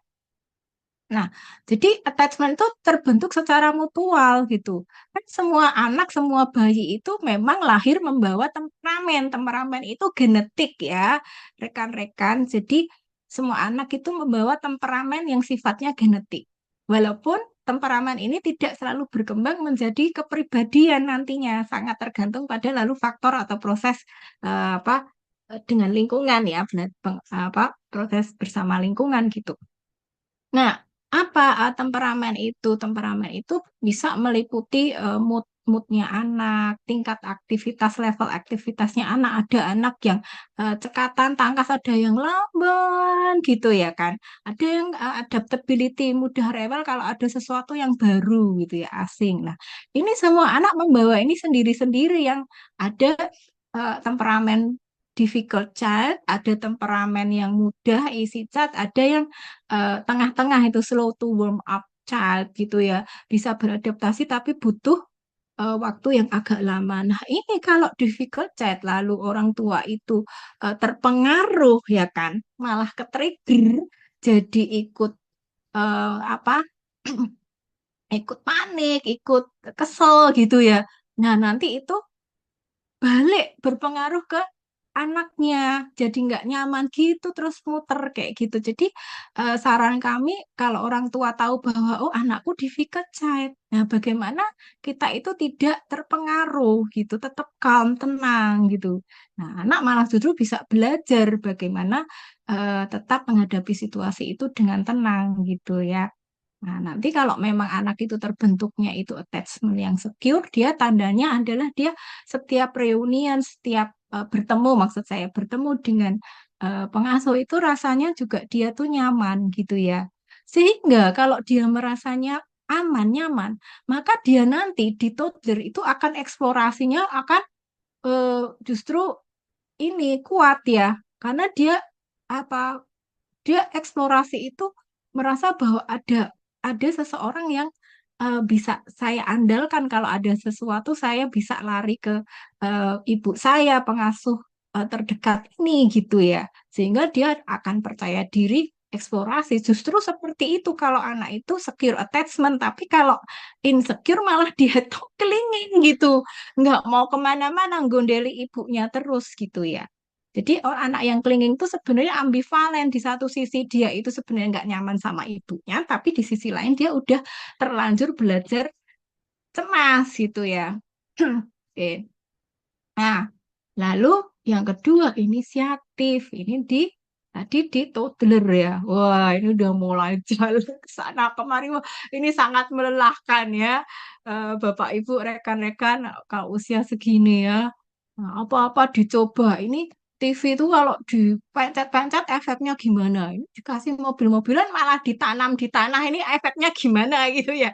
Dicoba-coba eksperimen luar biasa gitu ya. Nah, idealnya memang kalau di usia segini memang dia sedang berkembang inisiatifnya ya diberi kesempatan seluas-luasnya untuk anak itu bereksplorasi. Ciptakan saja setting fisik yang aman, tidak berbahaya, tapi anak-anak bisa bebas bereksplorasi daripada dia dilarang-larang. Jangan ke situ, nanti saya jangan. Nah, daripada seperti itu ya settingnya dibikin aman, safety-nya, tapi anak itu bebas, itu ya. Nah, bantu anak untuk menemukan hal yang diminati. Kelihatannya apa ya dia senang apa. Terus di situ diajak ngobrol supaya juga tambah kosakata gitu ya. Juga mulai karena toddler ini juga sebenarnya belajar keterampilan untuk ini self help-nya dia sendiri gitu ya, terutama toilet training ini juga harus diberi kesempatan anak itu untuk belajar sabar gitu. Kita yang sabar gitu ya untuk apa memberi kesempatan anak itu belajar toileting gitu. Nggak apa-apa masih masih ngompol atau apa ya istilahnya itu masih BAB di sana, tapi konsisten di waktu yang sama. Kalau ada keinginan apa buang air itu dan ada keinginan buang air itu ya kita ajak untuk ke kamar mandi, diajarin gimana. Itu proses yang cukup lama dan harus sabar kita ya. Tapi justru itulah belajar ya, belajarnya anak itu di situ menguasai keterampilan-keterampilan. Juga mulai ini apa kita libatkan juga dengan urusan rumah ya, kebersihan rumah, buang sampah, merapikan mainan misalnya ya itu bisa gitu ya, sudah mulai bisa. Ayo dirapikan ya, walaupun dia belum mau atau belum rapi nggak apa-apa. Intinya tuh kita mulai membiasakan itu ya, keterampilan-keterampilan itu. Lalu yang penting adalah juga mulai membuat keputusan ya walaupun oh, anak segini kok keputusan. Oh enggak, maksud saya itu ya itulah pondasi keterampilan membuat keputusan. Misalnya apa? Kamu pilih mainan yang mana gitu yang nggak dipilihkan. Kamu mau pakai baju yang mana, Dek, yang kamu suka gitu loh. Jangan nanti tiba-tiba ketika remaja itu kita tuntut dia untuk membuat keputusan, semua keputusan tentang dirinya. Lawang dari kecil aja belum pernah ya diberi kesempatan untuk memilih kesukaannya, menentukan minatnya gitu ya. Nah, disinilah itu sudah bisa dimulai. Nah, tadi kan ini masa egosentris itu ya, mulai belum logis. Nah, ini sebenarnya anak juga mulai bisa diajak untuk belajar berpikir logis. Mana yang mungkin, mana yang rasional, mana yang logis, mana yang tidak, itu sudah bisa dimulai juga. Ini kan inisiatif ini sampai ke prasekolah ya, masih berlangsung. Lalu selanjutnya self control. Nah, inilah tiba waktunya anak-anak juga perlu belajar tentang mengelola diri ya, self control ya. Itu self control itu bisa apa kegiatan, perilaku, bisa emosi ya, regulasi emosi. Ya, biasanya memang kalau self control itu kemudian yang paling banyak dibahas itu regulasi emosi gitu ya. Jadi bagaimana caranya? Caranya bukan yang, kamu nggak boleh nangis, bukan begitu. Kamu nggak boleh marah, bukan begitu. Justru anak dibantu untuk mengenali emosinya gitu ya. Kamu sedang sedih ya, kamu sedang marah ya gitu. Karena dengan mengenali emosinya itu, anak lalu bisa belajar mengelola gitu ya kan. Lalu juga bantu anak mengembangkan bahasanya. Kalau kalau marah itu ngomongnya, kamu bisa ngomong begini gitu ya, misalnya ya gitu. Misalnya dinakali temennya, gimana ya mengatakan kalau dia itu merasa tidak nyaman gitu ya, dinakali temennya. Nah, itu bahasa itulah yang sebenarnya nanti bisa digunakan untuk mengungkapkan emosi dengan lebih tepat gitu. Sebenarnya regulasi emosi itu nggak cuma mengendalikan loh rekan-rekan, tapi juga meningkatkan. Regulasi emosi itu nggak cuma menurunkan, tapi juga menaikkan. Misalnya apa? Menaikkan keberanian gitu ya. Misalnya anak yang apa cemasnya tinggi ya, nggak mau pentas sama sekali, nggak mau itu ya. Oh ya, belajar sedikit demi sedikit. Yuk ke atas ditemani guru nggak apa-apa, paling belakang juga nggak apa-apa itu ya, itu belajar sedikit demi sedikit untuk meningkatkan keberanian, itu juga regulasi. Nah, yang lain adalah regulasi itu ya tindakan, perilaku, aktivitas sehari-hari sehingga perlu ada struktur. Jadi ini tuh sebenarnya masa di mana anak itu belajar tentang struktur. Apa toh struktur itu? Struktur itu ya aturan-aturan yang jelas gitu ya. Batasan-batasan gitu, dan tetapi dijelaskan ini manfaatnya apa. Misalnya nanti ketika anak itu sudah mulai mengenal gawai gitu ya. Ada batasannya, gawe itu untuk anak-anak itu berapa lama gitu ya kan? Itu eh, biasanya kalau gawe itu mulai di ini kan usia-usia sekolah ya. Kalau bisa ya kan prasekolah ya, kan 4, 5 tahun sudah mulai kenal. Tapi kalau 2 tahun saya kira ya itu terlalu dini, kalau 2 tahun terus dikasih gawai gitu ya. On screen-nya nanti terlalu cepat gitu. Nah, ada permainan-permainan yang bisa melatih self control, yaitu permainan-permainan yang pakai aturan main itu ya. Jadi anak itu belajar, oh kalau gini dia harus apa berhenti ya. Terus kalau menang kalah itu seperti apa? Itu belajar tentang regulasi gitu. Selebihnya ya klise aja ya, jangan lupa modeling gitu ya, Bapak Ibu eh, memberitahu anaknya jangan lama-lama kalau nonton TV atau main HP, tapi kita sendiri tuh on screen-nya di depan anak tuh lama gitu ya. Seperti itu. Lalu tadi perlu untuk memahami karakteristik anak-anak tuh beda-beda. Kalau temperamen sulit gimana? Kalau temperamen yang slow to warm up tuh harus gimana? Tingkat pemahaman anak sampai seberapa. Jadi kita kalau menjelaskan pakai bahasa yang sangat sederhana, pakai contoh yang konkret seperti itu. Nah, terakhir ini membangun sosial perspektif pada anak-anak. Ini kan membantu anak itu memahami bahwa orang lain tuh punya sudut pandang yang berbeda dengan kita gitu ya. Jadi kita bisa menggunakan, memanfaatkan situasi sehari-hari ya di sekitar kita. Kok ada adik itu, adik kecil kok nangis? Kenapa ya? Kira-kira kenapa ya? Situasinya dia seperti apa? Dia kok nangis ya gitu ya. Anak itu sudah bisa seperti itu ya. Anak saya tuh 2 atau 3 tahun gitu ya. Lihat bapak-bapak tua tuh ngangkut kayu gitu ya. Dia bilang, Pak, kok bawa berat-berat? Apa nggak capek gitu ya? Nah, berarti sudah bisa di usia ini tuh sudah bisa eh, Pak melihat keadaan atau eh, ini sudut pandang orang lain, keadaan orang lain gitu ya. Nah, ini bisa menggunakan dongeng, buku cerita gitu ya. Apa yang dialami anak ini ya di tokoh cerita itu misalnya. Atau bermain peran. Dulu zaman kita masih kecil ya Bu Eti, masih anak-anakan, pasaran gitu ya. Masih mainannya seperti itu. Itu bermain peran. Bagaimana memerankan ibu-ibu yang bawa anaknya boneka gitu ya. Nah, itu tuh juga latihan social perspective taking gitu ya. Oke. Lalu juga didorong anak-anak mulai di usia ini juga didorong untuk bermainnya itu berkelompok sehingga bisa apa latihan ya untuk bekerja sama dengan temannya itu latihan untuk apa ya melakukan social problem solving. Jadi kalau ada masalah apa-apa tuh anak-anak itu bisa ini gimana itu latihan gitu walaupun akhirnya ribut gitu tapi itu mulai dari seperti itu sebenarnya ya. Nah, itu materi saya, tapi ini ada sedikit tambahan ya. Kalau ngomong kejahatan mental kan nggak bisa terpisah dari aspek yang lain, yang non-psikologis ya. Tadi Bu Etik juga sudah menyinggung itu. Jadi kalau kita orang tua ini mau mengupayakan anak kita sehat mental itu juga fisik tubuh ya, itu juga harus mendukung gitu. Jadi tetap perhatikan nutrisi anak, kandungan gizi seimbang ya.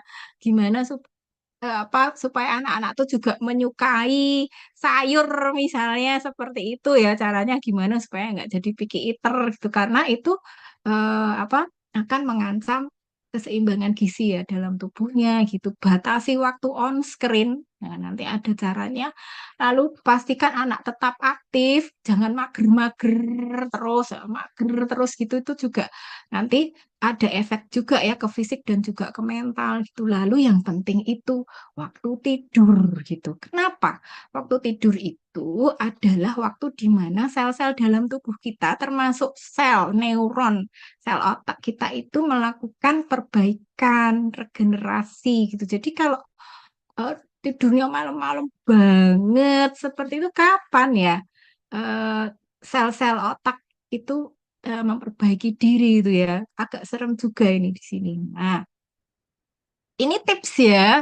Tips itu ini tips itu maksudnya supaya tadi hal-hal yang saya sampaikan itu sedikit banyak bisa terlaksana gitu ya. Tipsnya yang pertama ini kita bisa mengajak anak-anak itu membuat jadwal harian gitu ya, seperti ini ya. Ini lengkap sekali dari mulai yang serius sampai yang seneng-seneng ada gitu ya. Hiburan tetap penting ya. Hiburan tetap penting. Anak-anak kalau nggak dikasih waktu hiburan, mintanya malah justru berlebihan. Dia minta berlebihan karena nggak dikasih waktu khusus untuk fun gitu ya.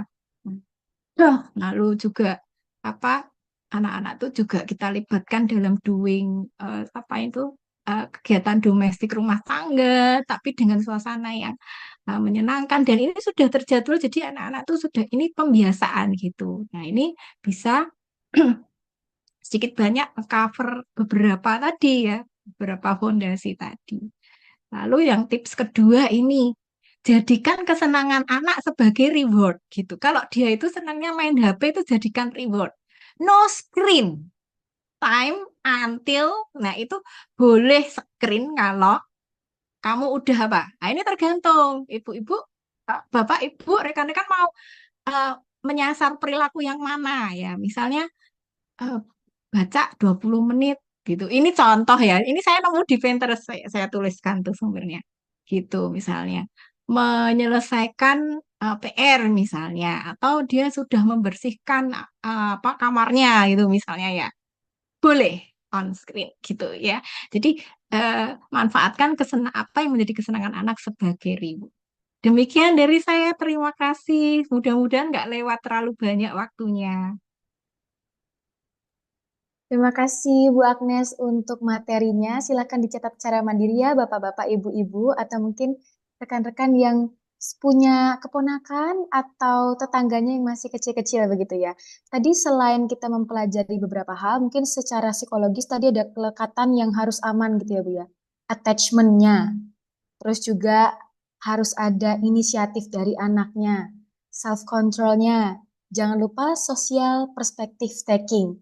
Tadi juga Bu Agnes menambahkan kalau hanya ini yang dikembangkan, dibaikin gitu juga nggak bisa ya Bu ya. Harus ada nutrisi yang baik, terus juga olahraga yang cukup, sama pola tidur yang harus sehat juga ya untuk seorang anak. Baik, terima kasih untuk materinya Bu Agnes. Kita berikan tepuk tangan dulu untuk Bu Agnes. Baik, sekarang kita sudah masuk ke sesi tanya jawab. Sesi tanya jawabnya nanti akan berlangsung sekitar 20 menit, begitu ya. Nanti selama 20 menit ini bagi Bapak Ibu atau teman-teman yang mau bertanya bisa raise hand, bisa menyuarakan langsung, atau nanti bisa juga melalui chat. Dipersilahkan, nanti akan kami tampung kira-kira 3 pertanyaan dulu. Mungkin ini ada Saudari Edelin. Apakah ingin bertanya? Ya, terima kasih Kak Evin atas kesempatannya. Selamat Ya, siang bagi Bu Etik dan Bu Agnes. Terima kasih atas pemaparan materinya, sangat insightful dan memicu saya untuk bertanya. Mungkin saya tujukan kepada kedua narasumber, begitu ya Kak Evin ya.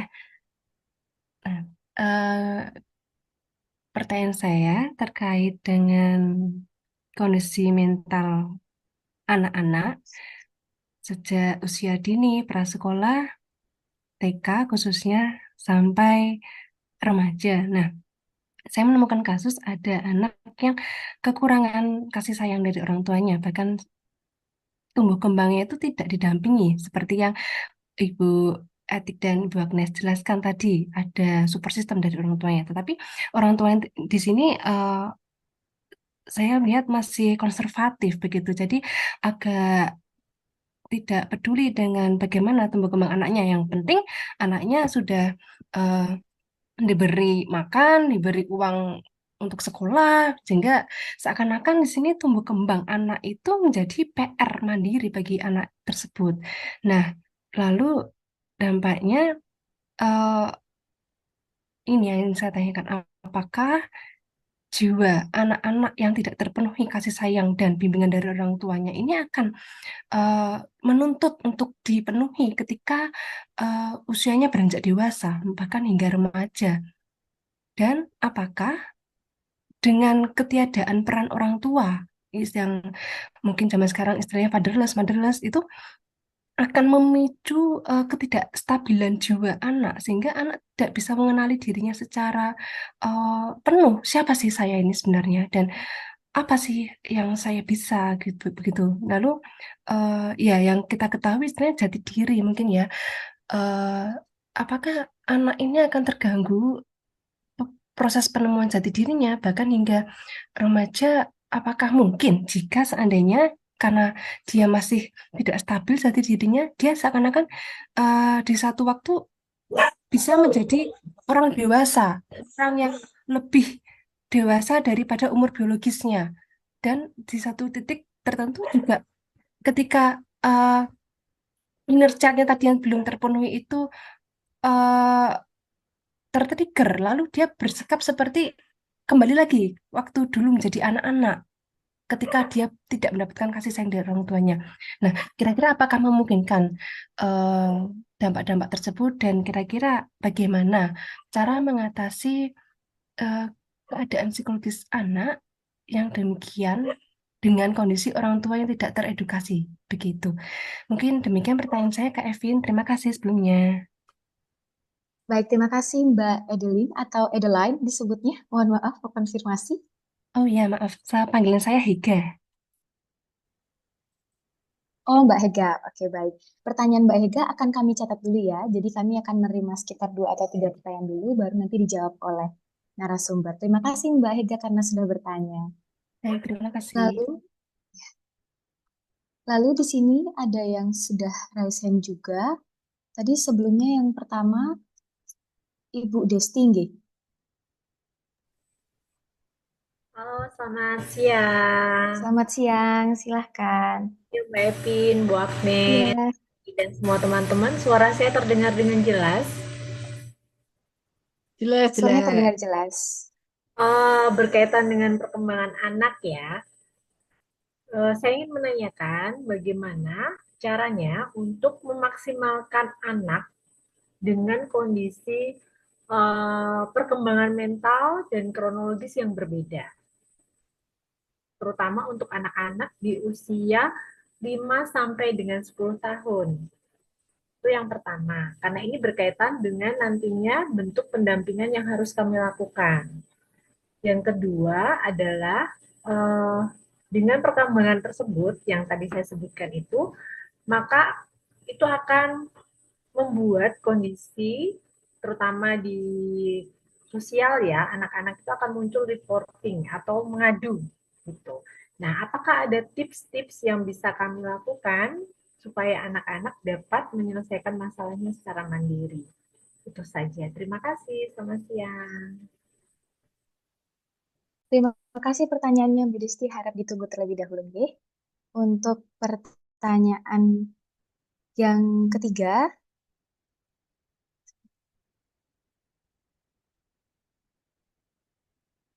itu ada dari Cecilia Miawar. Ya, selamat Silahkan pagi. disampaikan. Ya. Jadi kebetulan saya itu membantu mengajar di TK. Di situ saya bertemu dengan banyak anak-anak yang eh, memiliki perilaku yang macam-macam ya.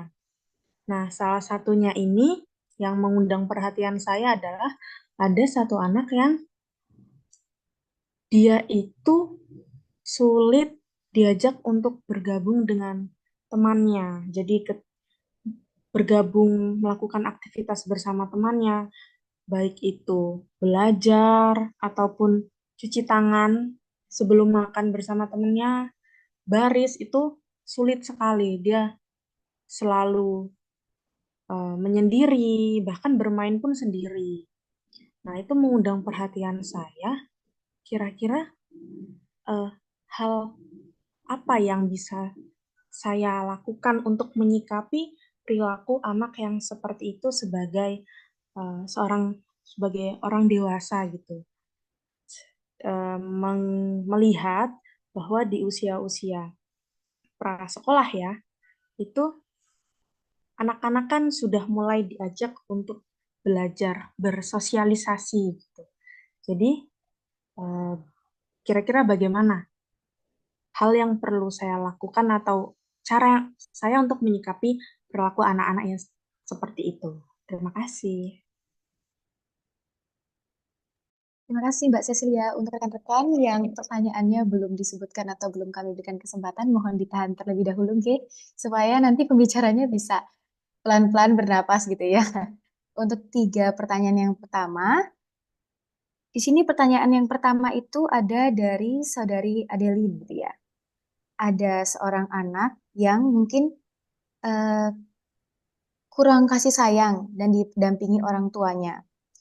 Pertanyaannya adalah, apakah jiwa anak-anak akan menuntut dipenuhi ketika beranjak dewasa? Lalu ketiadaan peran ortu akan bagaimana dampaknya terhadap kestabilan jiwa anak. Dan jika tidak stabil, apakah akan terjadi anak ini bersikap lebih dewasa atau bahkan ketika dewasa dia bersikap kembali seperti anak-anak. Kira-kira pertanyaannya seperti itu. Untuk yang pertama menjawab, mungkin bisa ke Ibu Etik dulu. Saya dulu apa Bu Agnes dulu? Ya nggak apa-apa, saya dulu deh. Ibu Etik dulu. Oh iya, oke, nanti baru Bu Agnes. Oh, Bu, nanti ngetot ke Bu. Saya mau ini, Mbak Adeline sama Mbak Desti ya. Bu Hege. Juga tips gitu kan. Sebenarnya Mbak Adeline juga tips ya, bisa nggak gitu, dia akan jadi apa gitu. Satu hal yang ingin saya sampaikan begini, pernah nggak Mbak Adeline maupun Mbak Desti itu masak nasi goreng? Ya, kalau kita masak nasi goreng itu ada resepnya, ya kan? Tips masak nasi goreng: ayam 1 ons, kemudian telur 1, cabai berapa, bawang merah, bawang putih, dan seterusnya. Kalau 2 orang ini masak nasi goreng dengan resep yang sama, dengan cara yang sama, enaknya akan sama. Ya. Nah, tapi tidak demikian dengan anak-anak gitu, dengan manusia. Kita tidak selalu bisa dengan tips-tips tertentu itu akan menghasilkan hal yang sama. Sehingga pertanyaannya, misalnya seperti kalau nggak ada orang tua, nanti kira-kira kedepannya mau jadi apa ya? Karena kita tahu bahwa yang mempengaruhi itu tidak hanya pada orang tua. Nah, apakah lalu anak-anak yang dengan single parent itu akan bermasalah? Gitu? Belum tentu juga, gitu ya. Karena itu saya katakan tidak ada resep yang mujarab, yang akan mengatakan kalau ini seperti ini nanti akan jadi seperti ini. Kalau ini seperti ini akan jadi seperti ini. Kalau tidak seperti ini akan seperti ini gitu. Namun demikian kita selalu berpikir bahwa apa-apa yang diperlakukan secara positif hasilnya akan baik. Tetapi kalau diperlakukan secara negatif hasilnya pasti akan buruk. Entah itu manifest atau tidak manifest gitu ya. Nah, karena itu tetapi baik buruknya seperti apa kita tidak bisa merumuskan dengan tepat. Apalagi kalau pertanyaan seperti ini untuk tahu memprediksi, karena salah satu teori yang kita pelajari kan memprediksi. Nah, untuk memprediksi itu kita mesti harus tahu juga bagaimana sih potensi anak. Tadi sudah dikatakan sama Mbak Agnes bahwa potensinya itu bisa macam-macam. Ada yang bagus, ada yang enggak, ada yang easy child, ada yang difficult gitu ya. Nah, tergantung dari bagaimana potensinya anak. Karena itu apakah nanti jiwanya akan menuntut untuk dipenuhi? Bisa ya, bisa tidak. Tergantung bagaimana lingkungan itu bisa memfasilitasi. Katakan tadi attachment.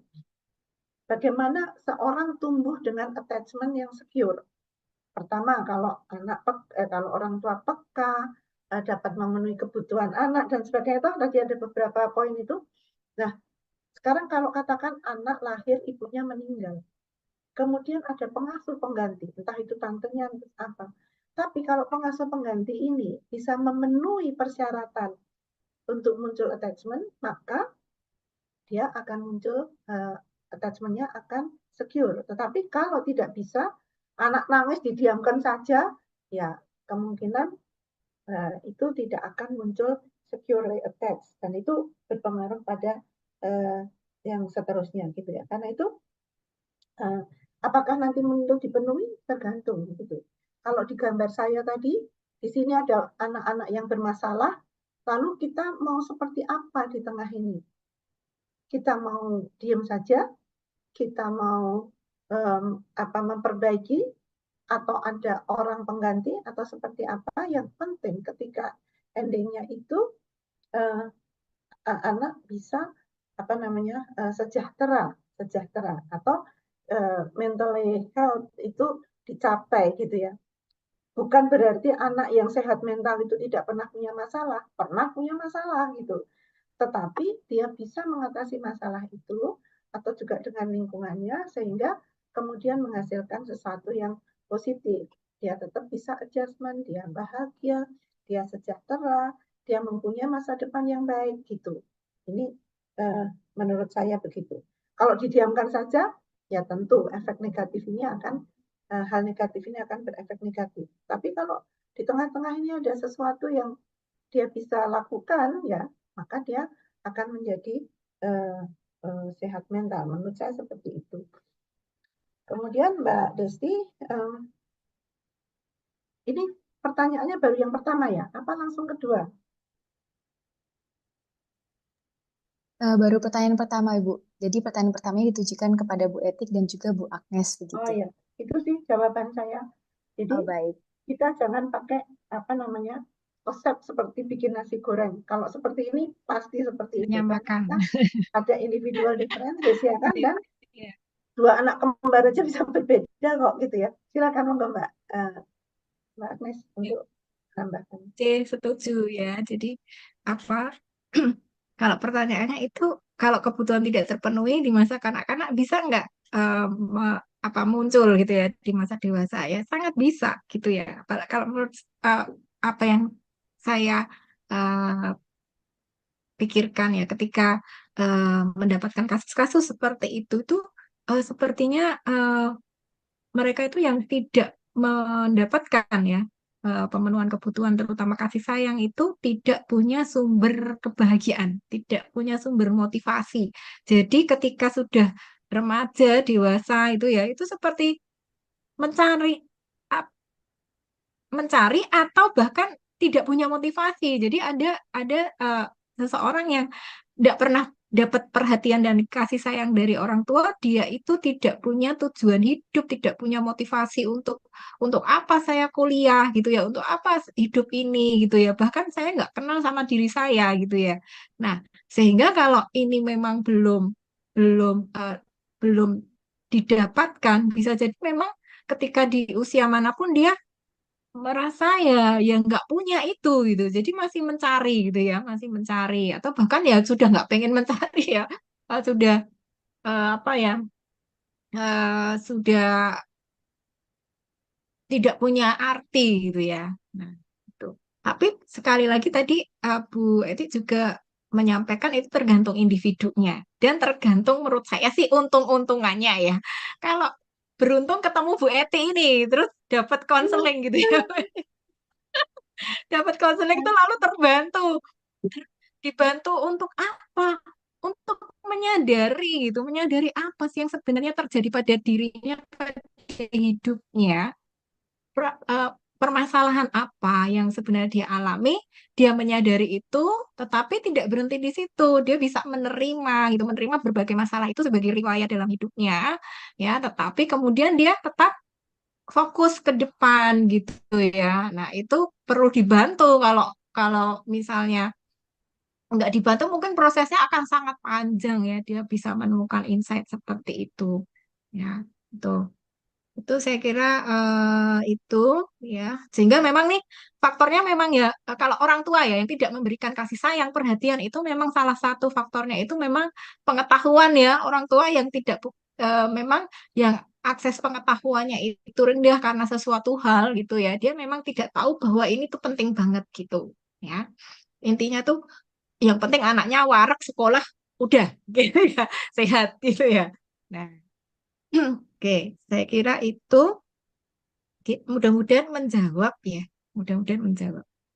Kemudian yang Terima kasih. kedua ini ya dari Desti ya. Bagaimana untuk anak yang perkembangan mentalnya itu berbeda ya? Misalnya disabilitas intelektual gitu. Ya. Jadi apa perkembangan apa namanya kemampuan mentalnya itu berbeda sehingga dia agak di bawah rata-rata teman-temannya gitu ya. Usia 5 sampai 10 tahun itu berarti kira-kira dia usia mentalnya mungkin seperti anak 3 tahun gitu ya atau 4 tahun gitu ya. Seperti 2 tahun ya. Malah kayak 2 tahun. Nah, bagaimana ini eh, apa ya mendampinginya gitu ya tetap mendampingi gitu ya. Ya, ini kebetulan semester kemarin saya mengampu mata kuliah PALB ya, pendidikan anak luar biasa ya. Semua anak itu punya potensi yang bisa dikembangkan, apapun itu eh, kondisi anak ya. Nah, sehingga kalau untuk teman anak-anak yang disabilitas intelektual, ya kita kan udah belajar nih. Belajar apa? Belajar me- me- melihat, mengukur baseline-nya anak gitu ya. Baseline-nya anak tuh, oh baseline-nya anak tuh sekarang dia sudah bisa mampu seberapa itu. Nah, itu yang kita tingkatkan. Jadi kayak kita tuh bikin program individual gitu ya. Nah, itu kan prinsip apa ya, sekolah inklusi gitu ya. Di tengah program yang kolektif tuh ada program individual. Nah, ini yang penting kita tahu baseline-nya anak itu sampai mana kemampuannya gitu ya. Misalnya untuk komunikasinya, bahasanya, ya penalaran sosialnya dan sebagainya gitu ya. Bahkan yang lebih khusus misalnya numeriknya dia bisa membedakan banyak atau sedikit kuantitas gitu ya. Misalnya dari yang basic seperti itu ditingkatkan sedikit demi sedikit melalui apa? Kalau anak usia mentalnya sangat rendah kan harus segala sesuatu belajarnya konkret gitu. Konkret banget, bener-bener yang pakai pengalaman ya, pakai experience gitu. Konkret banget baru ngerti mungkin ya. Dan kita harus tahu bahwa kalau disabilitas intelektual kan ada mentok belajarnya ya. Kalau mild aja, disabilitas yang mild, yang IQ di bawah 70, yang di atas 55 itu aja mentoknya untuk materi-materi akademik untuk sekolah dasar itu udah mentok banget, itu nggak bisa lebih dari itu gitu ya. Nah, itu kita harus paham di situ. Tapi paling enggak anak-anak yang berkebutuhan khusus itu sedikit demi sedikit itu maju dari baseline-nya. Jangan sampai diseragamkan dengan anak yang lain gitu. Lalu cari potensi lain yang non akademik, apa ini anak? Oh, ternyata dia itu seneng gambar, apa seneng nyanyi, apa seneng musik, atau seneng pencak silat, atau apa seneng apa yang non akademik. Bahkan ada kecerdasan interpersonal, kecerdasan natural. Saya pernah tuh di waktu berkunjung ya di luar negeri itu ada greenhouse untuk khusus anak-anak disabilitas intelektual dan autism. Itu kerjaannya apa? Ngurusin pembibitan tanaman. Anak-anak autis itu kan pinter banget, apa bukan pinter, maksudnya dia akan fokus banget ke detail-detail. Jadi dia itu malah justru telaten untuk ngurusin pembibitan tanaman itu loh. Nah, itu padahal kita yang normal belum tentu loh ngopeni tanaman itu bisa berhasil ya. Tapi ini anak dia bisa memperhatikan yang rinci. Nah, jadi juga perhatikan potensi yang lain gitu, yang mungkin bukan akademik gitu, ya. Seperti itu. Bu Etik mungkin ada tambahan untuk pertanyaannya Desti. Yang kedua, Pak Desti, tips anak mandiri menghadapi masalah gitu ya. Papa nggak ngadu gitu ya, tidak mengadu. Misalnya. Atau yang ini tadi Bu Etik, masalah disabilitas intelektual tadi, bagaimana tetap bisa mengembangkan anak yang disabilitas intelektual gitu. Ya, jadi kalau saya kembali lagi, kita mesti harus melihat dari sudut pandang anak ya. Jadi orang tua itu kadang-kadang juga tidak realistis gitu. Anak saya mengalami seperti ini, saya sekolahkan di SD inklusi supaya dia seperti anak normal gitu. Nah, pertama kali yang harus dilakukan adalah menyadarkan pada orang tua bahwa anak itu seperti ini. Berat nggak? Oh, berat sekali. Apalagi kalau orang tua tahu anak saya itu kemampuannya terbatas. Nah, dari keterbatasan itu, lalu kita kan bicara tentang optimalisasi perkembangan. Kita mesti juga melihat secara objektif ya, secara objektif. Anak-anak dengan ID itu ada yang mampu latih, ada yang mampu didik. Nah, yang mampu didik itu bisa diajari Pancasila gitu, dia hafal. Kemudian matematika dasar dia akan bisa gitu ya. Tetapi yang mampu latih, ini paradigma dulu sih. Kalau sekarang kan kita lihat bagaimana apa namanya respon dia terhadap intervensi itu ya, RTI itu. Tapi kita pakai paradigma lama lah, yang gampang, mampu didik dan mampu latih. Nah, kalau yang mampu latih, ya dia itu yang dimaksud dengan kemandirian adalah kalau dia bisa melatih dirinya sendiri. Karena itu, maka dia harus dilatih untuk bisa menyelesaikan apa yang harus dia lakukan sendiri, supaya dia dengan kondisinya tidak tergantung orang lain. Di Bali itu ada sekolah bagus untuk anak-anak yang mampu latih ini. Jadi sekolah itu melatih anak-anak yang mengalami ID itu agak berat ya, mild ke bawah gitu, tengah-tengah ke bawah gitu, nggak sampai severe, tapi mereka dilatih apa? Dilatih sekolah goreng telur, tapi sekolah loh ini namanya. Jadi senang mereka. Sekolah goreng telur, sekolah menyalakan kompor, sekolah mandi sendiri gitu, sekolah membersihkan rumah gitu. Tapi mereka itu sekolah gitu, sekolahnya laris sekali karena banyak-banyak anak yang seperti itu. Sehingga ketika sekian tahun dilatih, dia udah bisa mandiri. Juga sekolah, kalau yang bisa ya sekolah menghitung uang, tapi tidak menghitung dengan ini, tetapi mengidentifikasi uang gitu ya. Ini nolnya berapa, berarti apa gitu.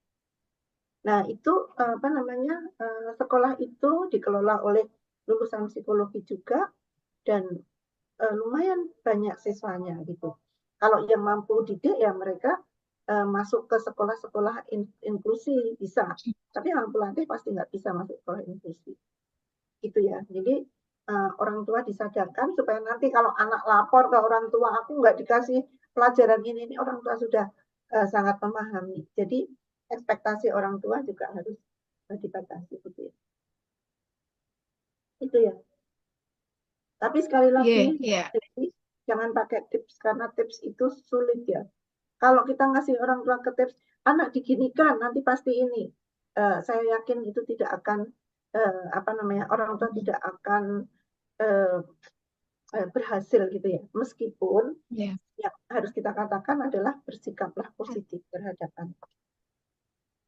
Itu sih, Mbak Agnes. Iya, baik, ya. Gimana ya, Terima Pin? kasih Sampai mana, untuk Pin? Oh iya, terima kasih untuk pertanyaan sudah dijawab pertanyaan pertama dan kedua, nggih. Nah, ini untuk pertanyaan yang terakhir tadi dari saudara Cecilia. Bagaimana cara mengatasi anak yang sulit bergabung di dalam kegiatan bersama kelompok dengan teman-teman lainnya? Mungkin bisa dijawab dari Ibu Agnes dulu. Boleh, ya. Nah, ini biasanya kalau saya itu ini berarti anak yang termasuk yang ini mungkin pengaruh dari temperamen atau juga pengalaman ya. Mungkin dia pernah punya pengalaman waktu eksplorasi, pengalamannya tuh malah dinakali anak lain atau dia melihat sesuatu yang membahayakan gitu ya di lingkungan. Nah, ini memang kalau sudah sampai di ini kayaknya ini ada kecemasan juga di anak ya. Dia tidak mau bersama dengan anak lain ya. Ini kalau anak-anak itu kan masih berpikirnya konkret. Jadi dia tuh kalau tidak bisa mendapat bukti bahwa itu tuh baik-baik saja itu sulit untuk percaya ya. Jadi memang kita harus kondisikan supaya anak itu bisa mendapat pengalaman yang positif ya. Kita tak arrange gitu ya. Kita bikin skenario dan anak-anak yang lain kita ajak untuk kerjasama. Nanti kalau ibu aja ini temenmu ini nanti disapa ya, gitu ya, diajak main ya, gitu.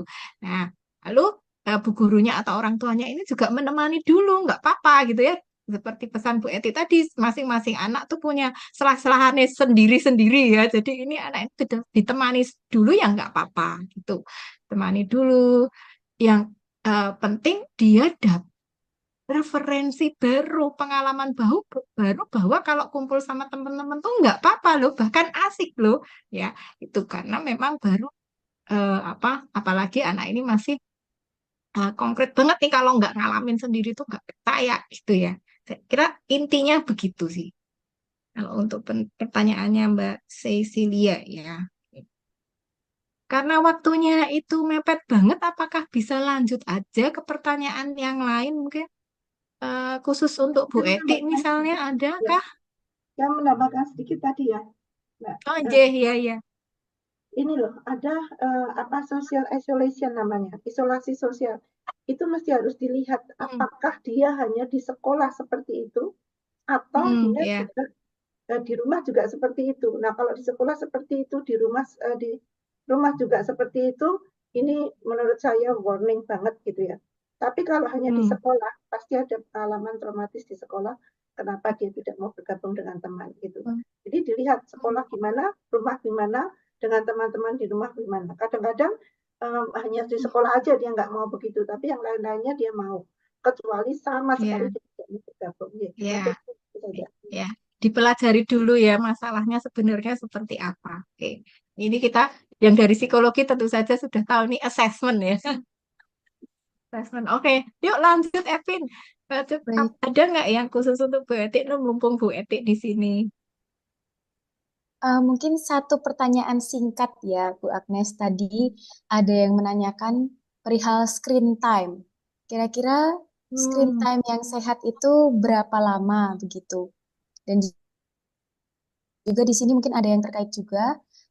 Ceritanya adiknya itu dibatasin screen time-nya, terus adiknya Hmm. diajakin kamu kurang update gitu. Bagaimana caranya mengatasi supaya screen time adiknya itu tetap terjaga, tapi juga adiknya tidak merasa rendah diri karena diejek temannya begitu. Silakan Ibu Etik, terima kasih ini untuk pertanyaan terakhir. Ya. Saya ya balik baik, saya cepat aja ya.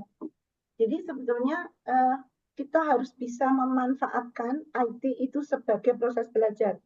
Jadi kita harus menguasai IT, bukan kita dikuasai oleh IT. Karena itu sejak awal, ketika orang tua sudah mengatakan kamu hanya boleh 1 jam, orang tua konsisten. Ini sudah 1 jam selesai, gitu. Besok lagi juga begitu. Dengan begitu anak tetap update, tetapi dibatasi. Itu artinya kita menggunakan IT sebagai proses belajar. Apa tadi yang dikatakan self control gitu.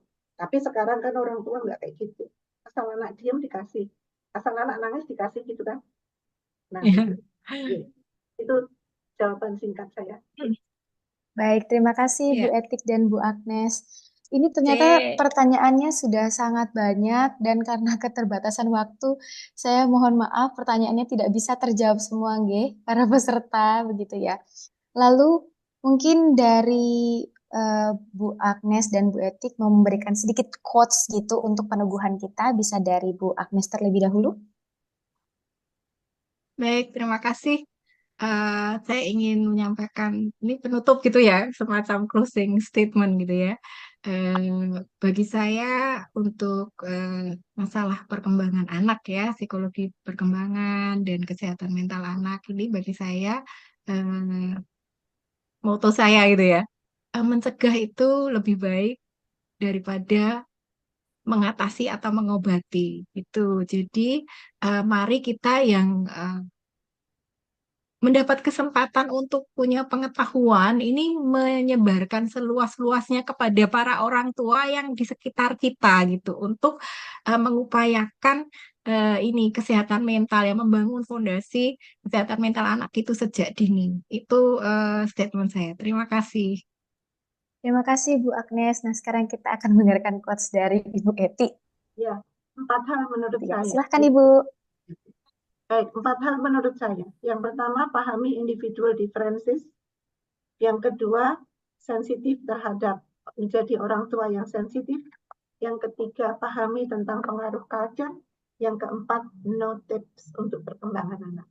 Terima kasih, saya kira itu saja. Terima kasih banyak Bu Agnes dan juga Bu Etik untuk quotes-nya gitu ya. Rekan-rekan saya mau menghimbau juga di link Zoom ini, maaf maksud saya di room Zoom ini sudah terdapat link untuk presensi. Silakan presensi secara langsung ya supaya tidak kelupaan. Karena presensi ini sebagai salah satu syarat rekan-rekan bisa mendapatkan sertifikat dari hari ini. Sebelum kegiatan kita akhiri, adalah baiknya kita akan foto-foto terlebih dahulu ya. Kepada rekan-rekan peserta sudah bisa menyalakan kameranya. Nanti untuk dokumentasi akan dibantu oleh rekan saya Laras. Silakan Laras. Mari teman-teman, ayo kita on cam.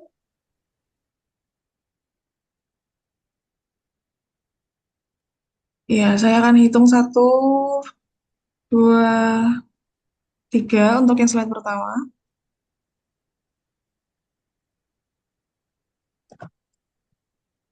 Slide selanjutnya 1, 2, 3.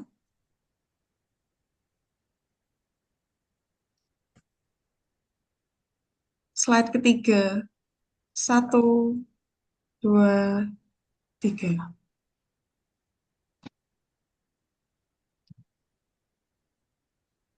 Sepertinya 3 slide saja ya, karena sisanya tidak membuka kamera. Terima kasih, Evi. Terima kasih juga Laras. Sebelum kita mengakhiri kegiatan pada hari ini, saya mengucapkan terima kasih banyak kepada kedua narasumber yang sudah memberikan ilmunya dan juga kepada para peserta yang sudah antusias sekali gitu ya mengikuti kegiatan kita pada hari ini. Dan juga mohon maaf karena tadi beberapa pertanyaan belum sempat terjawab karena keterbatasan waktu. Semoga lain kali ada kesempatan kita untuk bertemu. Boleh saya tutup dengan pantun mungkin? Jalan-jalan membeli selai isi roti dari Pak Maja. Seri tentang anak sudah selesai, sampai jumpa di webinar seri kedua tentang remaja. Saya Epin, mewakili seluruh petugas pamit undur diri, sampai jumpa di lain kegiatan. Terima kasih banyak. Terima kasih semua. Matur nuwun Bu Eti. Terima kasih Bu Eti, Bu Agnes, Aditya. Terima kasih semuanya.